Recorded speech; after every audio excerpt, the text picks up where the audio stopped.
Les éditions Sixtrid, avec l'aimable autorisation des éditions Calman Lévy, présentent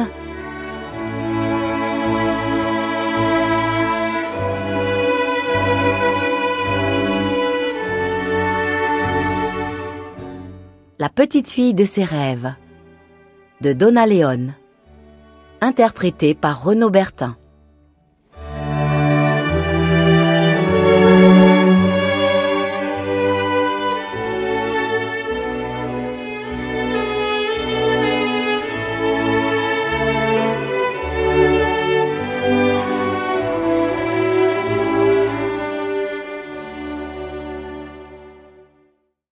Brunetti avait découvert que compter silencieusement jusqu'à 4 et recommencer aussitôt lui évitait de penser à autre chose.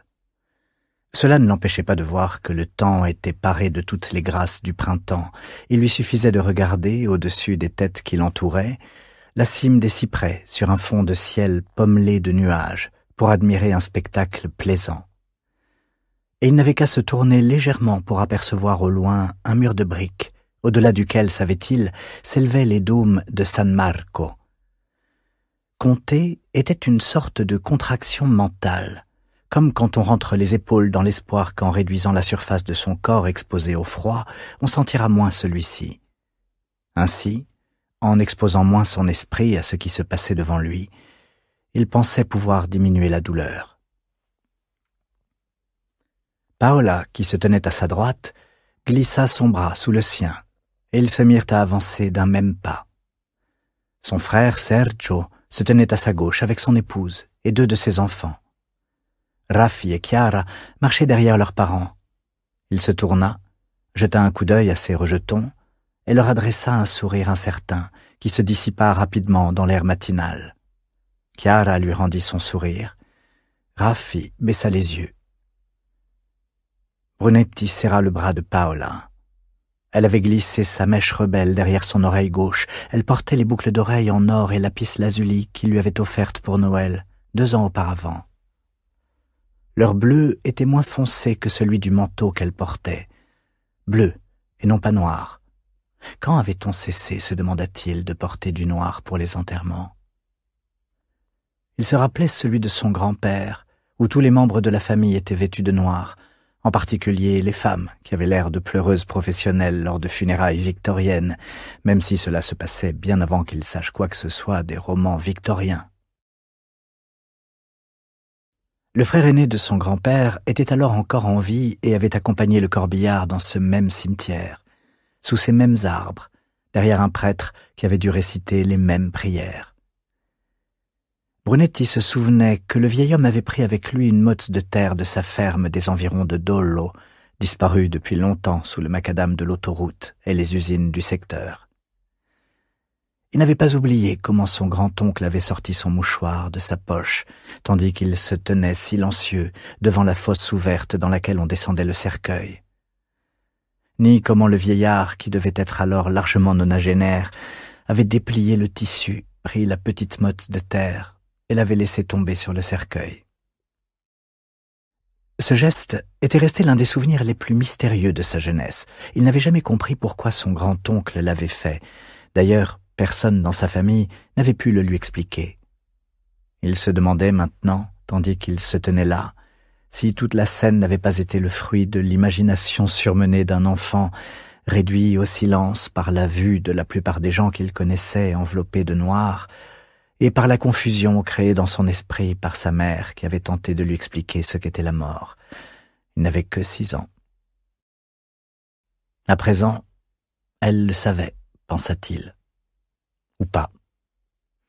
Brunetti avait tendance à croire que le plus affreux dans la mort tenait précisément à l'absence de conscience, au fait que le mort cessait de savoir, cessait de comprendre, cessait tout. Le début de sa vie avait été bercé de mythes, le petit Jésus dans sa crèche, la résurrection de la chair, un monde meilleur réservé aux personnes bonnes et pieuses. Son père, cependant, n'y avait jamais cru, une autre constante de l'enfance de Brunetti. Mécréant silencieux, son père ne faisait jamais de commentaires sur la foi affichée de son épouse. Il n'allait jamais à l'église, s'absentait lorsque le prêtre venait bénir la maison, n'assista ni au baptême de ses enfants, ni à leur première communion, ni à leur confirmation. Lorsqu'on l'interrogeait à ce sujet, Brunetti père marmonnait « sciocchezze » ou encore « roba da donna », sans s'étendre davantage. Ses deux fils étaient libres de le suivre dans sa conviction que les obligations religieuses restaient l'affaire délirante des femmes ou l'affaire de femmes délirantes, mais il s'était fait avoir, à la fin, songea Brunetti. Un prêtre avait été introduit dans la chambre d'hôpital où il se mourait pour lui administrer les derniers sacrements, et une messe avait été dite à ses funérailles. Tout cela avait sans doute simplement eu pour objectif de consoler sa veuve. Brunetti avait vu mourir assez de gens pour savoir de quel grand réconfort pouvait être la foi pour ceux qui restaient. C'était peut-être ce qu'il avait eu inconsciemment à l'esprit lors de l'une de ses dernières conversations avec sa mère, du temps où elle était encore lucide. Elle vivait toujours chez elle, mais ses fils avaient engagé la fille des voisins pour venir passer ses journées avec elle, et bientôt ses nuits. Au cours de la dernière année, alors qu'elle leur avait entièrement échappé comme elle avait échappé au monde, elle avait arrêté de prier. Son chapelet, naguère un objet précieux pour elle, avait disparu de sa table de nuit, de même que le crucifix. Et elle avait cessé d'assister à la messe, même si la jeune femme qui s'occupait d'elle lui proposait souvent de s'y rendre. « Pas aujourd'hui », répondait-elle invariablement, comme si elle se gardait la possibilité d'y aller le lendemain ou le surlendemain. Elle s'en était tenue à cette réponse, jusqu'à ce que la jeune femme et les membres de la famille Brunetti s'abstiennent de lui poser la question. Non qu'il n'était plus curieux de connaître ses pensées, simplement, il ne le montrait plus. Avec le temps, son comportement devint de plus en plus inquiétant. Certains jours, elle ne reconnaissait même plus ses fils, alors qu'elle pouvait avoir une conversation animée avec eux sur les voisins ou ses petits-enfants le lendemain. Puis les proportions s'inversèrent, et les jours où elle se rappelait qu'elle avait des voisins se firent de plus en plus rares. Par une fin d'après-midi d'hiver au froid mordant, 6 années auparavant, Brunetti était allé la voir pour prendre le thé avec elle et déguster les petits gâteaux qu'elle avait cuits le matin même. C'était un hasard qu'elle ait fait de la pâtisserie ce jour-là. En réalité, on lui avait dit 3 fois que son fils venait, mais elle ne s'en souvenait plus à son arrivée. Pendant qu'il goûtait, elle lui avait décrit une paire de chaussures qu'elle avait vues dans une vitrine la veille et qu'elle aurait aimé acheter. Brunetti, qui savait qu'elle n'était pas sortie de chez elle depuis 6 mois, offrit néanmoins d'aller les chercher pour elle si elle lui indiquait où se trouvait le magasin. Elle lui lança alors un regard blessé, mais elle se reprit et lui répondit qu'elle préférait y aller elle-même pour les essayer. Elle avait ensuite baissé les yeux sur sa tasse de thé, faisant semblant de ne pas avoir remarqué son trou de mémoire. Pour détendre l'atmosphère, Brunetti lui avait demandé de but en blanc « Maman, est-ce que tu crois à tous ces trucs sur le ciel et la vie éternelle ?» Elle avait alors levé les yeux sur son fils cadet, et celui-ci avait remarqué à quel point les iris étaient troubles.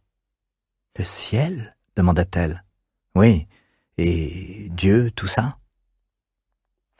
Elle avait bu une petite gorgée de thé et s'était penchée pour reposer la tasse dans sa soucoupe. Puis elle s'était redressée, elle s'était toujours tenue bien droite, et cela jusqu'à la fin. Elle lui avait souri, comme toujours lorsque Guido lui posait une question à laquelle il était si difficile de répondre. « Ça serait merveilleux, non ?» avait-elle alors répondu, avant de lui demander de lui servir encore un peu de thé.